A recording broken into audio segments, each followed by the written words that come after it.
اللهم صل على محمد وعلى آل محمد كما صليت على إبراهيم وعلى آل إبراهيم إنك حميد مجيد. اللهم بارك على محمد وعلى آل محمد كما باركت على إبراهيم وعلى آل إبراهيم إنك حميد مجيد. رب اشرح لي صدري ويسر لي أمري واحلل عقدة من لساني يفقهوا قولي رب زدنی علما. میرے عزیزو، اللہ کے راستے میں نکال کر 6 صفاتوں پر محنت کرائی جاتی ہے. اس پر عملی مشق کرنے سے پورے دین پر چلنا آسان ہو جاتا ہے. اس پر محنت کریں گے تو پورے دین پر چلنے کی استعداد پیدا ہو جائے گی. پہلی صفت ہے ایمان، دوسری صفت ہے نماز، تیسری صفت ہے علم اور ذکر، چوتھی صفت ہے اکرام مسلم، پانچویں صفت ہے اخلاص سے نیت، چھٹی صفت ہے دعوت اللہ، اور پرہیز کے طور پر لایانی سے بچنا. تمام صفاتوں کو ہماری زندگی میں لانے کے لیے 3 کام کرنے ہوں گے. کتنے بھائی؟ 3 کام. نمبر 1 دعا کرنا، نمبر 2 مشق کرنا، نمبر 3 دعوت دینا. ان 6 صفات کی دعوت 5 لائن سے دینا ہے. ہر وقت دینا، ہر جگہ دینا، ہر حال میں دینا، ہر ایک کو دینا، ہر عمل سے دینا.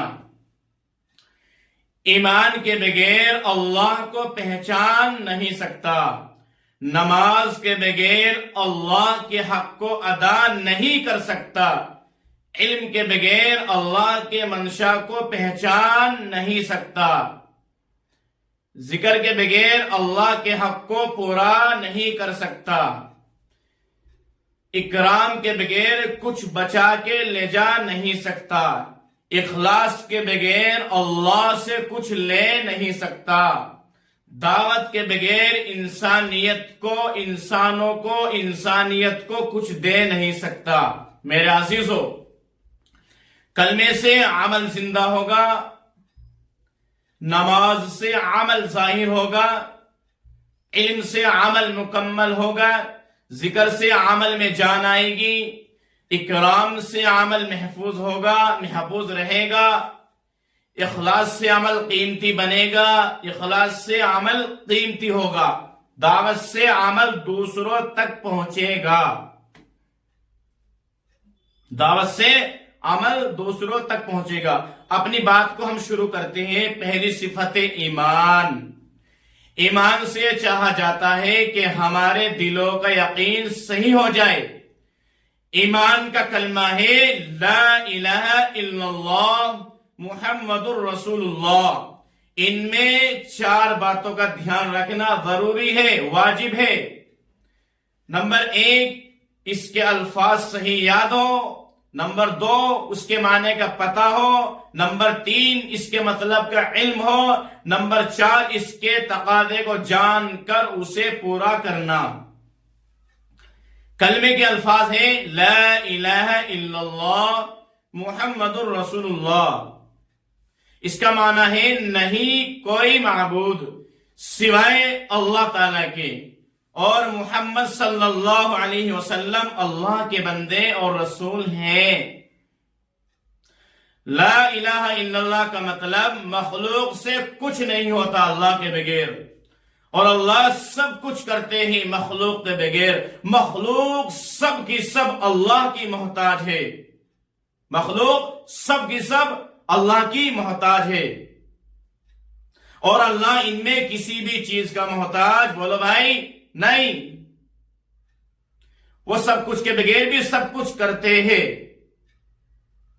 وہ سب کچھ کے بغیر بھی سب کچھ کرتے ہیں. دنیا کے تمام انسان اور جنات سب مل کر کسی ایک آدمی کو، کسی ایک انسان کو نفع پہنچانا چاہے، اور اللہ نہ چاہے تو نفع نہیں پہنچا سکتے. اور دنیا کے تمام انسان اور جنات سب مل کر کسی ایک آدمی کو، کسی ایک انسان کو نفع و نقصان پہنچانا چاہے اور اللہ نہ چاہے تو نقصان، بولو بھائی، نقصان نہیں پہنچا سکتے، اس بات کا یقین ہمارے دلوں کے اندر آ جائے۔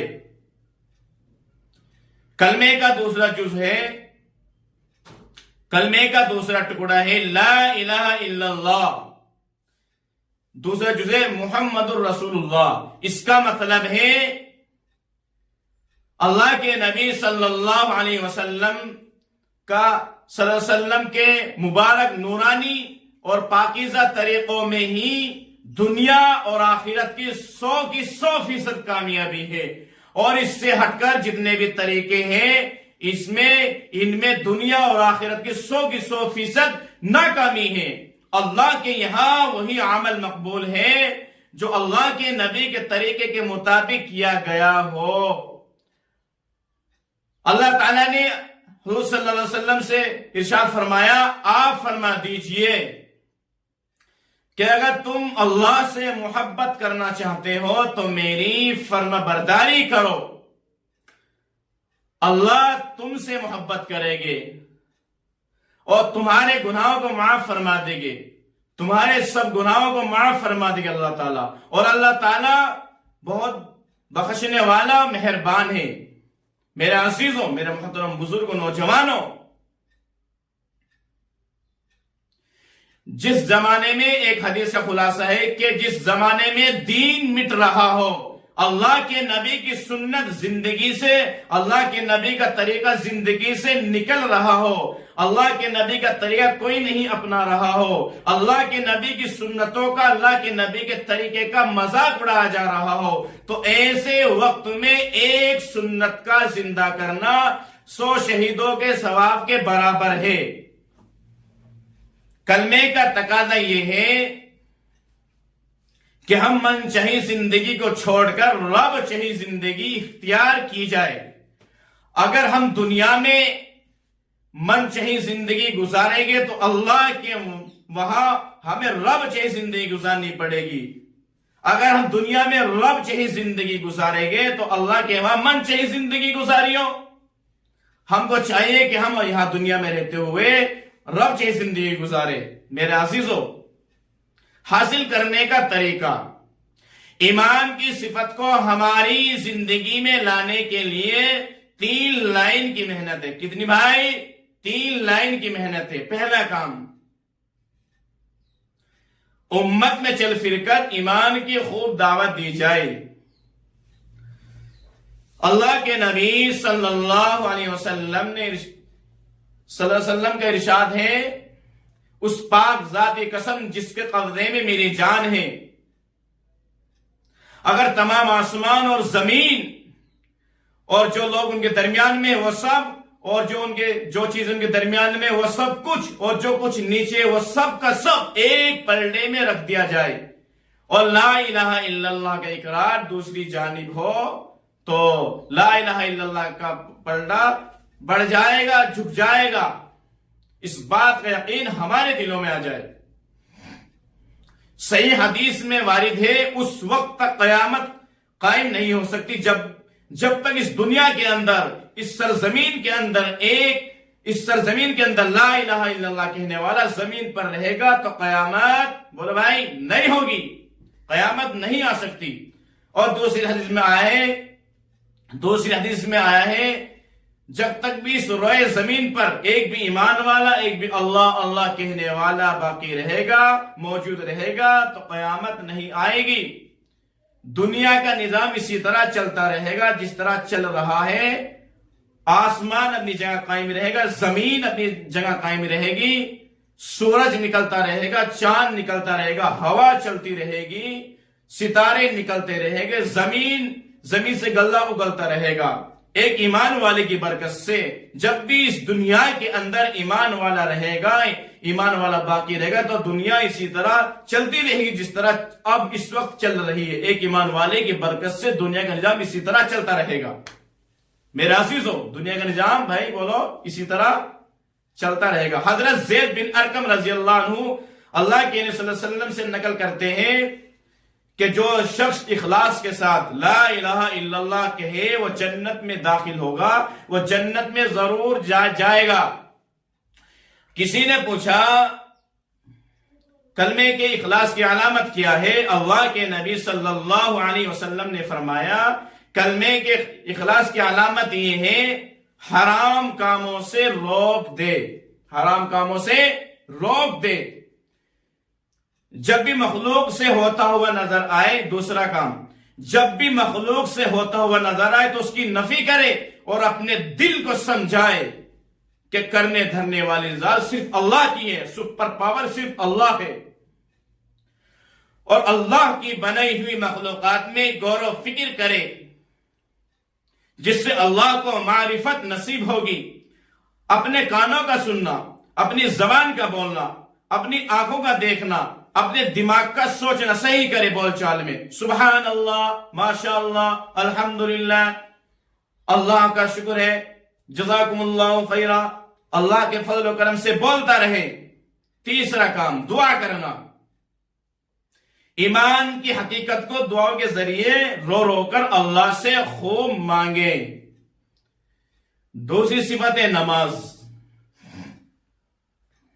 نماز سے چاہا جاتا ہے کہ ہماری 24 گھنٹے کی زندگی نماز والی صفت پر آ جائے، نماز کے ذریعے ہم اللہ سے لینے والے بن جائیں، یعنی جس طرح نماز ہم اللہ کے حکم کے مطابق پڑھتے ہیں، اللہ کے حکم کے مطابق پڑھتے ہیں، اللہ کے حکم کے خلاف نہیں پڑھ سکتے، اللہ کے نبی کے طریقے کے مطابق پڑھتے ہیں، اس کے خلاف بولو بھائی، اس کے خلاف نہیں کر سکتے۔ اسی طرح نماز کے باہر والی زندگی بھی، نماز کے باہر والی زندگی بھی ہمیں اللہ کے حکم کے مطابق اور اللہ کے نبی صلی اللہ علیہ وسلم کے طریقے کے مطابق ہم گزارنے والے بن جائے اور ہر گناہ سے ہم بچ جائے۔ تمام احکام اللہ تعالیٰ نے حضرت جبرائیل علیہ السلام کے ذریعے دنیا میں اتارے، لیکن جب نماز دینے کا وقت آیا تو اللہ تعالیٰ نے اپنے محبوب صلی اللہ علیہ وسلم کو اپنی حضوری میں بلا کر تحفے کے طور پر عنایت فرمائی۔ دوسرے احکام وقتی اور شخصی، لیکن نماز ہر مسلمان عاقل بالغ پر، مرد عورت پر دن رات میں 24 گھنٹے میں دن رات میں 5 وقت کی نماز فرض ہے۔ نماز صحیح ہوگی تو زندگی صحیح ہوگی، زندگی صحیح ہوگی تو قیامت میں اللہ تعالی زندگی کا حساب سختی سے نہیں لے گے۔ نماز پر محنت کریں گے تو نماز جاندار بنے گی، نماز جاندار بنے گی تو 2 رکعت پڑھ کر ہم اللہ سے براہ راست لینے والے بنے گے۔ اس لیے فرمایا گیا کہ نماز مومن کی معراج ہے، نماز مومن کی معراج ہے، اسی لیے فرمایا گیا۔ جس طرح اللہ کے نبی صلی اللہ علیہ وسلم نے معراج میں اللہ سے براہ راست بات کی، اسی طرح جب کوئی مومن بندہ، جب کوئی اللہ کا بندہ، نبی کا امتی نماز میں کھڑا ہوتا ہے، جب کوئی ایمان والا نماز پڑھتا ہے، نماز میں کھڑا ہوتا ہے، تو وہ بھی اللہ سے براہ راست باتیں کرتا ہے، وہ بھی اللہ سے براہ راست باتیں کرتا ہے۔ کیا کرتا ہے؟ وہ بھی اللہ سے براہ راست باتیں کرتا ہے۔ نماز کے باہر والی زندگی میں ہم اللہ کے حکم کے مطابق اور اللہ کے نبی صلی اللہ تعالی علیہ وسلم کے مطابق ہی گزارنے والے ہم بن جائے اور ہر گناہ سے ہم بچ جائے۔ تمام احکام اللہ تعالیٰ نے حضرت جبرائیل علیہ السلام کے ذریعے دنیا میں اتارے، لیکن جب نماز دینے کا وقت آیا تو اللہ تعالیٰ نے محبوب صلی اللہ تعالی علیہ وسلم کو، اللہ کے نبی صلی اللہ تعالی علیہ وسلم کو اپنی حضوری میں بلا کر تحفے کے طور پر عنایت فرمائی۔ اسی لیے فرمایا گیا کہ نماز مومن کی معراج ہے، نماز مومن کی معراج ہے۔ میرے عزیزو، تیسری بات علم و ذکر۔ علم و ذکر، علم سے چاہا جاتا ہے کہ میرا اللہ اس وقت مجھ سے کیا چاہتا ہے، اس حال میں کیا چاہتا ہے میرا اللہ مجھ سے، اس کی تحقیق کرنا، اس کو معلوم کر کے اس کو پورا کرنا۔ چوتھی اقراء مسلم۔ اقراء مسلم سے یہ چاہا جاتا ہے کہ ہمارے اندر، پوری امت کے اندر جوڑ پیدا ہو جائے، حق سے زیادہ دینے کا کام اکرام ہے۔ پانچویں صفت اخلاص نیت۔ اخلاص نیت سے چاہا جاتا ہے کہ ہمارے اندر للہیت پیدا ہو جائے، یعنی جو بھی ہم کام کریں اللہ ہی کی رضا کے لیے کرے، کچھ بھی کام کرے خالص اللہ ہی کی رضا کے لیے کرے، دکھلاوے کے لیے بولو بھائی نہیں کرنا، نہیں کرے۔ مسجد میں چندہ دے تو دکھلاوے کے لیے نہیں، مدرسے میں پیسے دے، صدقے کے پیسے دے، خیرات کے پیسے دے تو دکھلاوے کے لیے نہیں۔ کچھ بھی کام، کسی کی مدد کرے تو دکھلاوے کے لیے نہیں، پڑوسی کی مدد کرے تو دکھلاوے کے لیے بھائی بولو نہیں کرنا، خالص اللہ کی رضا کے لیے، اللہ کو راضی کرنے کے لیے کرے۔ چھٹی صفت دعوت اللہ۔ دعوت اللہ سے چاہا جاتا ہے کہ میری جان اور مال کی ترتیب صحیح ہو جائے۔ ہر انسان کو اللہ تعالیٰ نے دو نعمت عطا فرمائی، جان اور مال۔ مومن کی جان اور مال کو اللہ تعالیٰ نے جنت کے بدلے خرید لیا۔ دوسری بات، جو آدمی، ایک حدیث میں آتا ہے جو شخص پانچوں نماز کا اہتمام کرے گا اللہ تعالیٰ اسے اس کا 5 طرح سے اکرام فرمائے گے، اعزاز فرمائے گے، یعنی 5 انعامات فرمائیں گے۔ پہلا کام، اللہ تعالیٰ اس کی رزق کی تنگی دور کر دیتے ہیں۔ دوسرا، عذاب قبر ہٹا دیا جاتا ہے۔ تیسرا، اس کے نامہ اعمال دائیں ہاتھ میں دی جائے۔ چوتھا بھائی کیا ہے؟ اس کے نامہ اعمال دائیں ہاتھ میں دی جائے گے۔ چوتھا، پل صراط سے گزر کر، پل صراط کے راستے سے بجلی کی طرح گزر کے اسے پار ہو کر کے جنت میں داخل ہو جائے گا۔ پانچواں، حساب و کتاب سے محفوظ رہے گا، بغیر حساب کتاب کی جنت میں داخل ہو جائے گا۔ حضرت ابو ہریرہ رضی اللہ عنہ روایت کرتے ہیں کہ اللہ کے نبی نے ارشاد فرمایا کہ جاؤ خطاب کے بیٹو، لوگوں میں یہ اعلان کر دو کہ جنت میں صرف ایمان والے ہی داخل ہوگے۔ حضرت ابو ہریرہ رضی اللہ عنہ فرماتے ہیں کہ اللہ کے نبی صلی اللہ علیہ وسلم نے ارشاد فرمایا اپنے ایمان کو تازہ کرتے رہا کرو۔ عرض کیا گیا یا رسول اللہ ہم اپنے ایمان کو کس طرح تازہ کریں؟ ارشاد فرمایا لا الہ الا اللہ کو کثرت سے کہتے رہا کرو۔ حضرت ابو ہریرہ رضی اللہ عنہ روایت کرتے ہیں، روایت ہے کہ اللہ کے نبی نے ارشاد فرمایا جو انسان 33 مرتبہ سبحان اللہ، 33 مرتبہ اللہ اکبر، 33 مرتبہ الحمدللہ، یہ 99 مرتبہ ہو گیا، اور 100 کی گنتی پوری کرتے ہوئے ایک مرتبہ یہ پڑھے لا الہ الا اللہ وحدہ لا شریک لہ لہ الملک ولہ الحمد وہو علی کل شیء قدیر، اللہ تعالیٰ اس کے گناہ معاف فرما دے گا اگرچہ سمندر کے جھاگ کے برابر بھی ہو۔ حضرت ابو ہریرہ رضی اللہ عنہ فرماتے ہیں کہ اللہ کے نبی نے ارشاد فرمایا ایمان کی 70 سے زیادہ شاخیں ہیں، ان میں سب سے افضل شاخ لا الہ الا اللہ کا کہنا ہے، اور ادنا شاخ راستے سے تکلیف کا چیزوں کا ہٹا دینا ہے، اور حیا ایمان کی ایک اہم شاخ ہے۔ حضرت ابو موسیٰ رضی اللہ عنہ روایت کرتے ہیں کہ اللہ کے نبی نے ارشاد فرمایا جو 2 ٹھنڈی نمازیں پڑھے گا اللہ تعالیٰ اس کو جنت میں داخل کرے گے۔ 2 ٹھنڈی نماز سے مراد ہے فجر اور عصر۔ فجر کی نماز ٹھنڈے وقت کے اختتام پر، اور عصر کی ٹھنڈک کی ابتدا پر ادا کی جاتی ہے۔ ان دونوں نمازوں کا خاص طور پر اس لیے ذکر فرمایا گیا کہ فجر کی نماز نیند کی غلبے کی وجہ سے، سستی کی وجہ سے، کاہلی کی وجہ سے چھٹ جاتی ہے، اور عصر کی نماز کاروباری مشغولیت کی وجہ سے، مصروفیت کی وجہ سے عصر کی نماز پڑھنا مشکل ہو جاتا ہے۔ لہذا ان دونوں نماز کا اہتمام کرنے والا یقیناً 2-3 ٹائم کی نماز کا بھی اہتمام کرے گا۔ اللہ تعالی ہم سب کو کہنے سننے سے عمل کرنے کی توفیق عطا فرمائے۔ دوسری بات مجھے